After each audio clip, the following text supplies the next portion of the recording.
আমার জনজাতি গোষ্ঠীর লোক, আমার কালিন্দে জনজাতি গোষ্ঠীর লোক, আমার কামার জনজাতি গোষ্ঠীর লোক, আমার ভবি জনজাতি গোষ্ঠীর লোক। গান্ধী খাওয়াছে আমি ডিপেন করে কুম্হাররা, কুম্হার আমার জনজাতি গোষ্ঠী ভাই। हमके যে লুকা কারিবে হেলা সেটা আমার জনজাতি গোষ্ঠী আনসারিক জোলা বাইরা। তারা সমস্ত জাতি সত্তার উদ্ধারের জন্য অধিক মাত্র দায়িত্ব নেয়। বাউরি রাজুয়ার ভূঁইয়া ঘাটওয়াল কামার কুমার তেলিকাতি যতগুলো সমাজ সংগঠন আছে তারা রেডি থাকবে, সামাজিক সুধারের জন্য রেডি থাকবে। অধিক মাত্র তার সঙ্গে একদম কালেক্টার স্বার্থ হয়নি। আগামী দিনে মনে রাখবে পুরুলিয়ার লড়াইটা হয়তো এলাকায় কাহে চাকরি হলে কলকাতার বাবুরা, কলকাতার লোকে পুরুলিয়াকে ভালোবাসি ভেবেছিলেন 25 জমি বাহি খাপ। কলকাতার বাবুরা পুরুলিয়াকে বাহি খাচ্ছে, আর অত সঙ্গে কিছু এজেন্ট দালাল থাকে।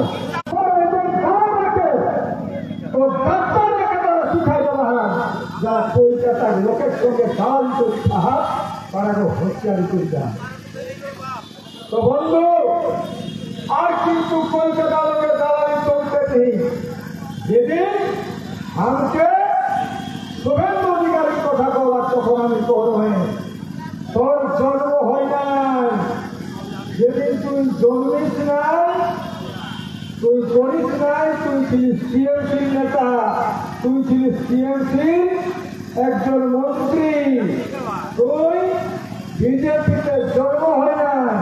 সেদিন থেকে আমরা জাতিসত্তার কথা বলছি, আর তুই বলছিস অজিত মাহাতোর ফ্রিডার নোটিশ। আরে পূর্ব মেদিনীপুর থেকে 1000 লোককে কে ঢুকাইছিল এইটার উত্তর তোকে খুঁজছি। তুই উত্তর দিতে পারবে? যদি ব্রাহ্মণের বাচ্চা হয় তুই এই উত্তরটা দিবি, কে ঢুকাচ্ছিল এবং এই ঢুকানোর মধ্যে কি লেনাদেনা ছিল আর কার সঙ্গে যুক্তি হয়েছিল। আর সেদিন মন্ত্রী ছিল আমাদের পুরুলিয়ার গালাপুর গাঁয়ের শান্তিরাম মাহাতো। শান্তিরাম মাহাতো আর তোদের কি যুক্তি ছিল এটা মানুষের কাছে বলবে না। এই কথাটা বলার জন্য ফ্রিডাম নোটিশ করেছি। তোর ফ্রিডাম নোটিশকে দেখবো। আমি বলবো সত্যিকারের যদি বিজেপি করি তার কুর্মীর বাচ্চা হবে, কুর্মীর বাচ্চা হবে যদি বিজেপি করে। তুই প্রশ্নটা কর, এখানে গোলামি করিস না, বলবি তোর নেতাকে বলবি সত্তর মিথ্যা বলে। আরো একটা কথা শুধাবে, যেদিন দিলীপ ঘোষ বলল কুর্মীদের কাপড় খুলে নিব, সেদিন শুনেছিলিস না? তার উত্তরটা দিয়েছি। দিলীপ ঘোষের উত্তর আমাদের পশ্চিম বাংলায় বিধানসভার বিরোধী দলনেতা। তুই বাচ্চা ছেলে নয় আর সুদ খাতিস মায়ের তাহলে তাহলে তুই উত্তরটা দিবি, উত্তরটা দিবি। দিলীপ ঘোষকে কি করেছিল আর দিলীপ ঘোষে বলেছিল না। তো বলতো আজকে আপনাকে সেইটা মনে রাখতে হবে। আপনাকে কি ভাবেছে কুর্মীরাকে, কি ভাবেছে পুরুলিয়ায়? শুধু কুর্মী নাই, এই জনজাতি গোষ্ঠী মূলবাসী আদিবাসী কুর্মীরাকে এরা বলছে এগুলো আমাদের পায়ের জুতা।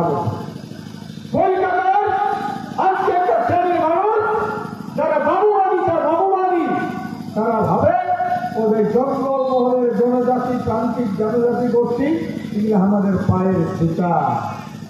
সাবধান থাকবে, পরিষ্কার কথা।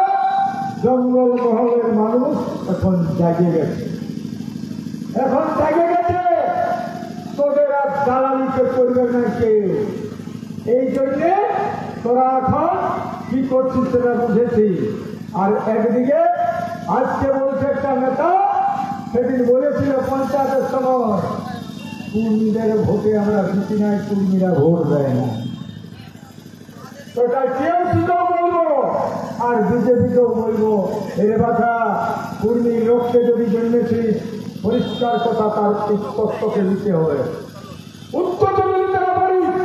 আমি বলবো এই পার্টির গোলামি কতদিন করবে, কতদিন গোলামি করবে?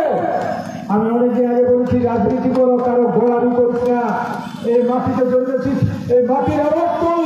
এখানে বলবি ভাত সত্য হার গাদা আছে, কলকাতার দালালি করতে শিখি নাই। কারণ একদিন বলেছিল তোমার বিদ্রোহের নায়ক রঘুনাথ মাহাতো, একদিন বলছিল সিধু কারণ ভৈরব আর শান্তু মাহাতো, একদিন বলেছিল গোবিন্দ সিংহারাম, একদিন বলেছিল শীতল সহদেব বকুল গণেশ আর বিরসা মুন্ডা। তাদের রক্ত কি শেষ হয়ে গেল? আমাদের ফিরে এসে রক্ত রিলিজটা হয়ে গেল। আজ বলবো যখন যুবক ছেলেরা 18 বছর যারা শুনছে আমার বক্তব্য ফেসবুকের মাধ্যমে শুনবে, তোমরা শপথ করো আগামী দিনে পুরুলিয়ার মাটি আমার, পুরুলিয়ার জঙ্গল আমার, পুরুলিয়ার পাহাড় আমার। কোনো কলকাতার দালালি করাটা চলবে না। কারণ কলকাতাকে এরা কিভাবে যেমন ব্রিটিশরা ভাবেছিল ভারতবর্ষকে কলোনি করেছিল, ওরাও কিন্তু ভাবছে এই ব্যবসায়ী কাজ করেছে এরা রাজনীতির মাধ্যমে। আমাদের লোক বুঝে নাই, আমাদের লোকে যেদিন ছিল বামফ্রন্টের 35 বছর সেদিন আমরা জিন্দাবাদ করেছি, ওদের 15 বছর জিন্দাবাদ করছি টিএমসি। আর কতদিন জিন্দাবাদ করবে? তুমি কেন তোমার বেটার জন্য জিন্দাবাদ করবে না? তোমার ছেলের জন্য জিন্দাবাদ করবে না? এই মাটির জন্য জিন্দাবাদ করবে না? এই মাটির আওয়াজ তুমি দিবে না? চাকরি হবে তোমাদের, ভালো স্কুল হলে পড়বে তোমাদের ছেলেরা। আর ওটা শুধু নয়, তোর মাটি ধোঁয়ায় শেষ সময় বালি হবে, বালিটা দিচ্ছে বাবুরা। আর এখানে আমাদের প্রত্যেকটা ছাড়াই প্রচুর টাকার বিনিময়ে আর বালিটা বিক্রি করছে। একটাও কি আওয়াজ কেউ দিয়েছে? একটাও কি আওয়াজ দিয়েছে? আমি বলছি সাবধান হয়ে যাক, সবাই সাবধান হয়ে যাক।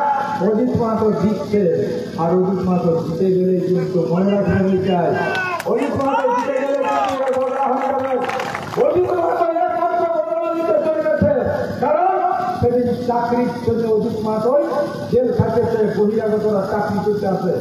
সেদিন সরকার বন্ধ রেখেছিল অফিস, সেদিন অজিত মাহাতো ছিল।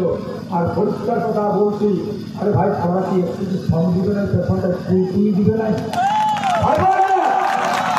অজিত মাহাতো বুঝাই যাচ্ছে তোরা এখনো সত্যিকারের বল আমার সঙ্গে চালে চলতে পারবি না, ওরা ভাবিস না। অজিত মাহাতোর বার্ধক্য এখন বেরিয়ে যায়, পুরুলিয়াকে করে থাকবো। এসপি তো হচ্ছে, এসপি হচ্ছে। আর একটা কথা বলছি, মা বোনকে মনে রাখবে, টোটাল জঙ্গল মহল থেকে মদ বন্ধ হবে।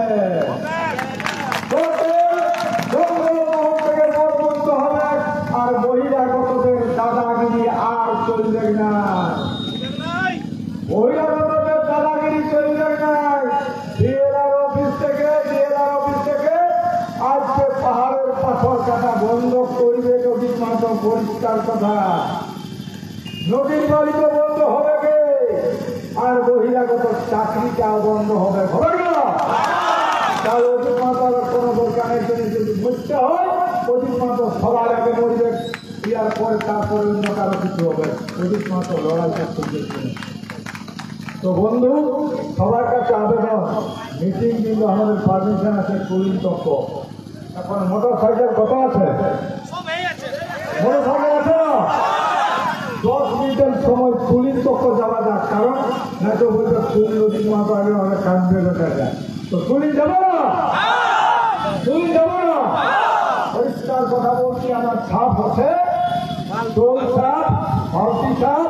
আপনারা ভোট দিয়ে অজিত মাহাতোকে শঙ্খ না।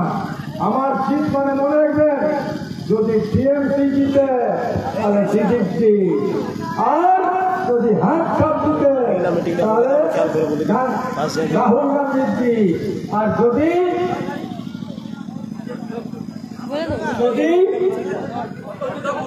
পদ্ম ফুল দিতে তাহলে জিততে হবে, তাহলে হবে মোদির জিত। আর যদি ঘাস ফুল দিতে তো হবে দিদির জিত। মোদি নাই, দিদি নাই, গান্ধী নাই।